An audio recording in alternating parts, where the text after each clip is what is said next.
Bonjour les amis du Padre Pio, mon nom est Luc Lasselle, bienvenue de retour. Dans notre dernière vidéo, on a parlé du Padre Pio dans ses propres paroles et on a vu qu'est-ce qu'il disait à propos de lui-même. Monsieur Jean Goyard va continuer ce récit. Le voici, notre directeur. Merci de nous avoir rejoints. J'espère que vous aimez cette vidéo et partagez-le avec vos amis et votre famille. À bientôt. Chers amis, fidèles du Padre Pio, bonjour, mon nom est Jean Goyard et vous assistez au programme Marchons avec Padre Pio. Première phrase que nous allons commenter aujourd'hui, je veux souffrir, mais je veux souffrir en secret. Ah, pourquoi? Eh bien, ce n'est pas un moine qui tire une vaine gloire de ses stigmates. Tout au contraire, il a prié et obtenu que pendant 3 ans, ces stigmates fussent cachés. Mais Dieu a voulu que ces stigmates soient révélés. C'était horrible pour lui, mais Dieu avait besoin de ça. Il avait besoin d'attirer les gens au Padre Pio. C'est un stigmatisé donc qui a de la pudeur pour sa souffrance, et on le comprend parfaitement. Quelqu'un qui souffre, il a une pudeur pour sa souffrance. Combien de gens ne veulent pas dire qu'ils ont un cancer, par exemple, ou une maladie très grave? C'est une chose que parfois on aime réserver à Dieu, ses anges, et c'est ça, en tout cas, c'est le cas du Padre Pio. Donc, que les hommes y mettent leur nez, c'était pour lui la violation d'un secret. Et toutes les visites médicales auxquelles on a soumis le Padre Pio pendant sa période de persécution, où on lui envoyait visite médicale sur visite médicale pour en fait prouver que c'était un charlatan, toutes ces visites étaient chaque fois des violations de ce secret entre Dieu et lui. Voilà pourquoi il disait je veux souffrir, mais je veux souffrir en secret. Et le pauvre, il a fallu souffrir en public. Deuxième phrase, un millier de flammes me consument. C'est une phrase énigmatique, mais qui s'éclaire pour nous au moyen des 2 qui suivent. Je ne désire rien de plus que d'aimer et de souffrir. Je ne suis que flamme, bien qu'il n'y ait pas de feu. Alors, voyons l'une après l'autre. Je ne désire rien de plus que d'aimer et de souffrir. Cela signifie que son cœur, certainement, est dévoré d'un désir d'amour pour Dieu, c'est vrai. Il est dévoré d'un désir de sauver les âmes, c'est vrai aussi. Il est dévoré de la tristesse de voir tant de personnes qui se perdent, c'est vrai. Mais surtout, son cœur est dévoré d'un feu d'amour que Dieu a mis dans son cœur. Et que c'est cet amour qui lui fait non seulement supporter, mais aussi vouloir ses souffrances. Il voit chaque jour le nombre d'âmes qu'il arrache aux griffes du diable, ça il le voit bien. Et il n'est pas un faux modeste. Il voit ceux qui vont goûter la miséricorde de Dieu pour elles, et qui, peu de temps avant, auraient été complètement perdus. Et il voit aussi ceux qui vont à leur tour essayer d'en toucher d'autres, pour mettre leurs pas dans les pas du Padre Pio. Voilà, je ne désire rien de plus que d'aimer et de souffrir. C'est une phrase, ce serait presque, je ne sais pas ce que vous en pensez, dites-le moi dans vos commentaires, ça pourrait être la devise de notre chaîne sur les pas du Padre Pio. Je n'y avais pas pensé jusqu'à aujourd'hui. Je ne désire rien de plus que d'aimer et de souffrir, c'est-à-dire d'aimer Dieu, d'aimer mon prochain comme moi-même pour l'amour de Dieu, et de souffrir, on pourrait dire, de lutter. De lutter pour faire connaître le Padre Pio. Ça, ce serait intéressant. Elle nous rappelle énormément ce que disait Sainte Thérèse de l'Enfant Jésus et sa fameuse et magnifique poésie, vous vous en rappelez, Mourir d'amour. Elle disait qu'elle se voyait mourir d'amour. D'ailleurs, l'extase qu'elle a eue à la toute fin de sa vie, elle s'est levée de son lit d'agonie. Pendant 2 ans, elle avait été dans la nuit de la foi, et tout d'un coup, elle s'est levée. Elle a été émerveillée par quelque chose qu'elle voyait, et elle est tombée, elle était morte. Son cœur était comme explosé. Donc, voilà. Et la phrase d'après, que je vous ai citée, « Je ne suis que flamme, bien qu'il n'y ait pas de feu ». Là, rappelez-vous que sainte Marguerite Marie Alacoque de Paray-le-Monial, en Bourgogne, à côté de Cluny, parlait de la fournaise d'amour du Sacré-Cœur. C'est d'ailleurs notre Seigneur Jésus-Christ lui-même qui parlait de la fournaise d'amour de son Sacré-Cœur. On représente notre Seigneur Jésus-Christ avec son cœur et une flamme, qui est la fournaise d'amour. On représente aussi Saint Jean-Eudes avec un cœur embrasé dans la main. On pense bien sûr à Saint Louis Grillon de Montfort. La différence entre... Oui, parce que Saint Louis Grillon de Montfort a écrit cette magnifique prière, la prière embrasée, pour demander des esclaves d'amour à sa compagnie de Marie, comme il disait.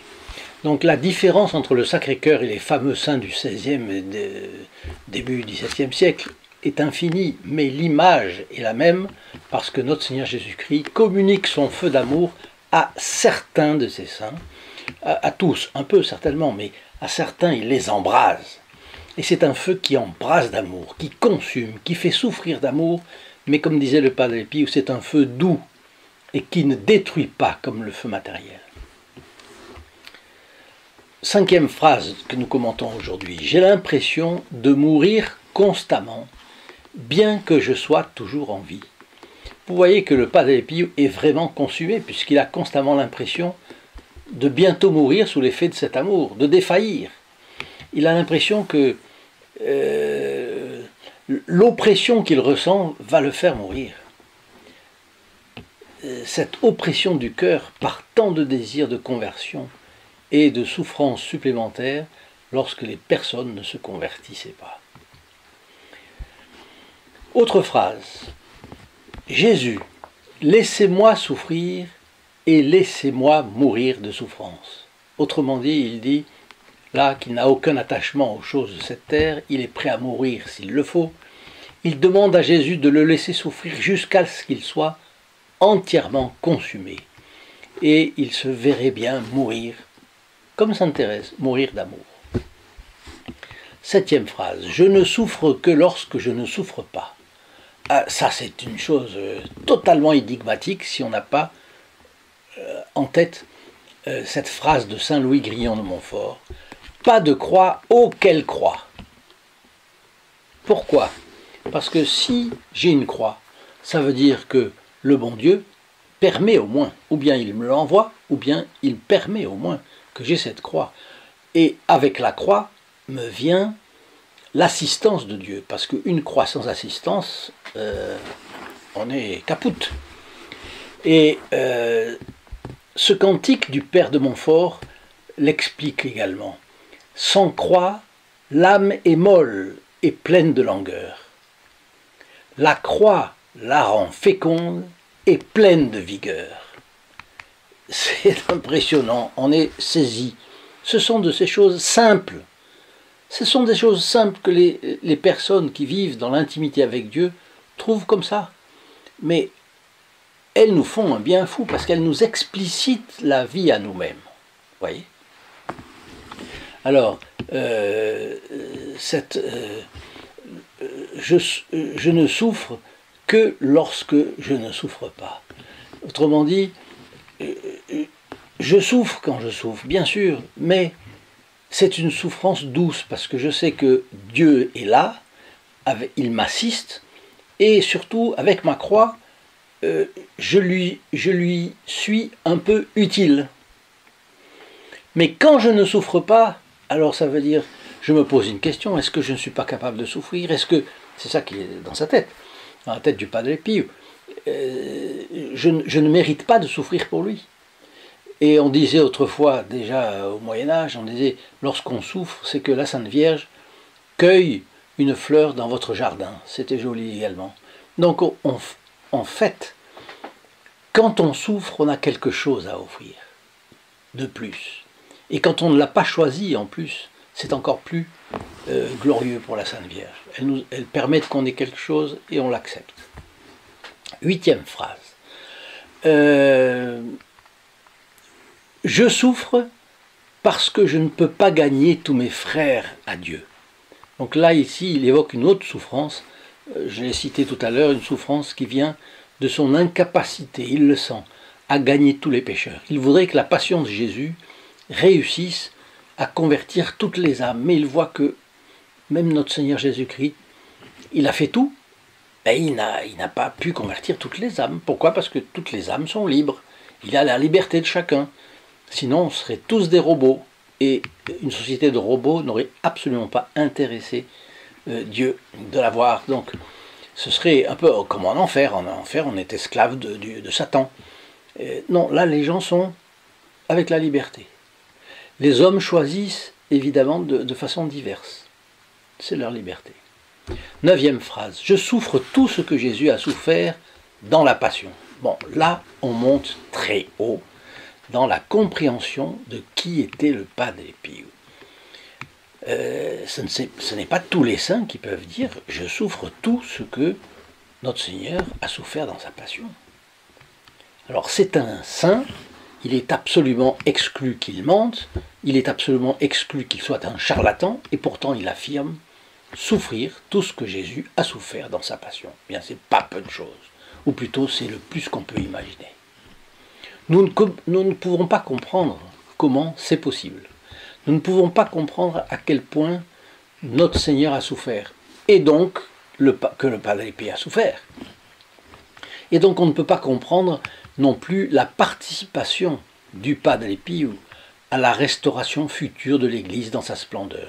Mais quand vous voyez une vie comme celle du Padre Pio, vous vous rendez compte que tout ce que vous pouvez voir aujourd'hui de triste, d'affreux, de laid même, eh bien, le Padre Pio va aider à la transformation de cela, et nous arriverons au royaume de Marie qui a été prédit par Saint Louis Grillon de Montfort, comme vous le savez, dans la fin du XVIIe siècle.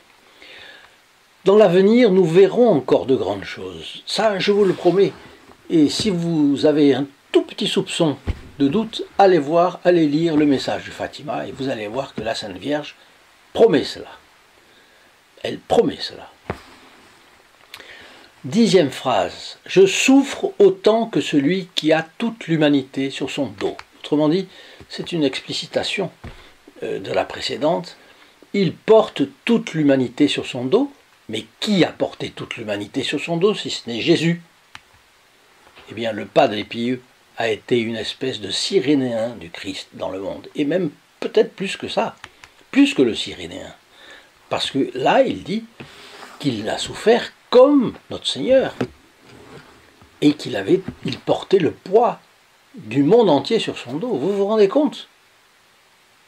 Ce sont des phrases, comme ça, au hasard d'un livre, une phrase dans un livre entier, vous ne comprendriez pas, on sauterait. Mais là, mise bout à bout, ces phrases sont impressionnantes. On me dira non, sont tirées du contexte. Non, pas du tout. C'est bien dans le même contexte, sauf que là, c'est les unes à côté des autres. De même, 11e phrase, de même que Saint Christophe a porté l'enfant Jésus sur ses épaules en traversant un fleuve, sur les miennes se trouve le monde entier. Donc c'est une autre façon de dire la même chose.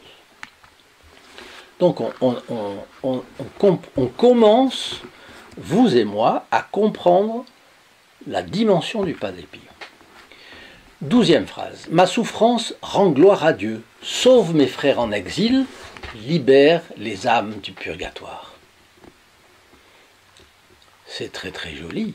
Donc ma souffrance rend gloire à Dieu, toute souffrance acceptée, même si on se tord de douleur, la souffrance rend gloire à Dieu.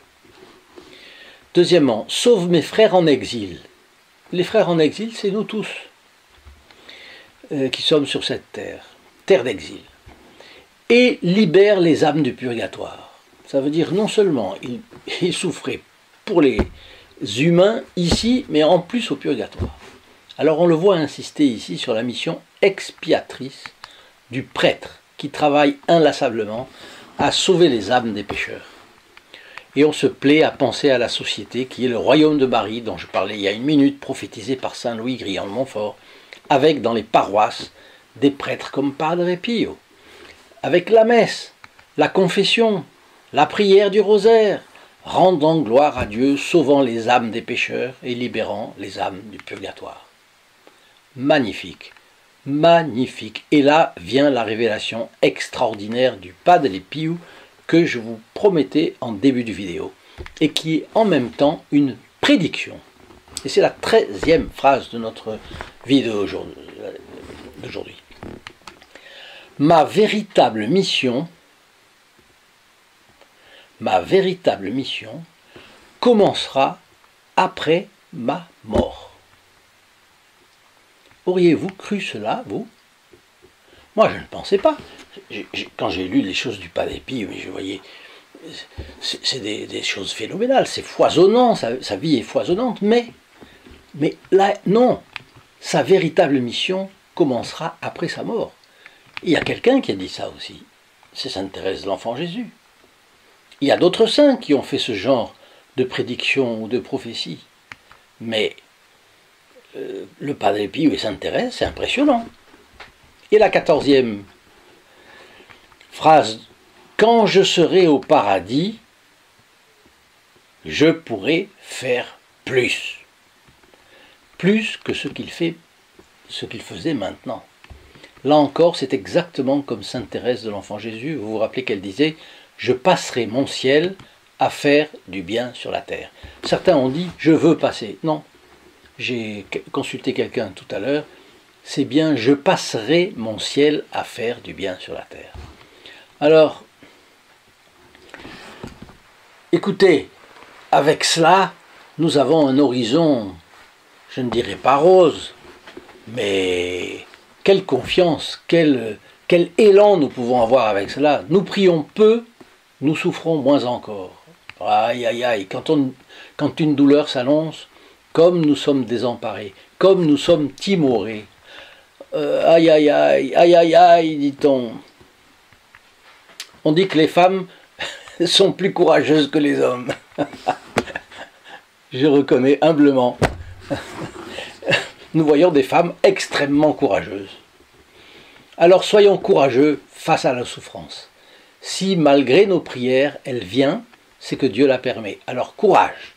Unissons-la avec celle infiniment parfaite de notre Seigneur Jésus-Christ et avec celle du Padre Pio. Et puisque vous comprenez le bien que peut faire cette vidéo, eh bien, réfléchissez un instant. En faisant comprendre cela à de plus en plus de personnes, de notre entourage, de nos relations, nous faisons du bien à notre pays. Et n'est-ce pas cela qu'il faut faire? Il faut viser. Le Padre Pio avait une vocation, mais immense, et bien plus immense encore après sa mort qu'avant. Voyez tout ce que nous pouvons faire pour faire connaître sa vie, pour faire connaître ses fioletti, ses charismes. Quand les personnes prennent contact avec le Padre Pio, ils ont un enthousiasme ou bien une curiosité. Et la curiosité, tôt ou tard, va se transformer en enthousiasme. Donc, faisons tout ce que nous pouvons. Et je vous donne, comme d'habitude, rendez-vous ici en bas, dans la description de cette vidéo, où vous trouvez tout ce qu'il faut, notamment sur le lien st-padre-pio.fr. Et là, je vous y donne rendez-vous. À bientôt. In nome del Padre, del Figliolo e dello Spirito Santo, e così sia. Sia lodato Gesù e Maria, oggi e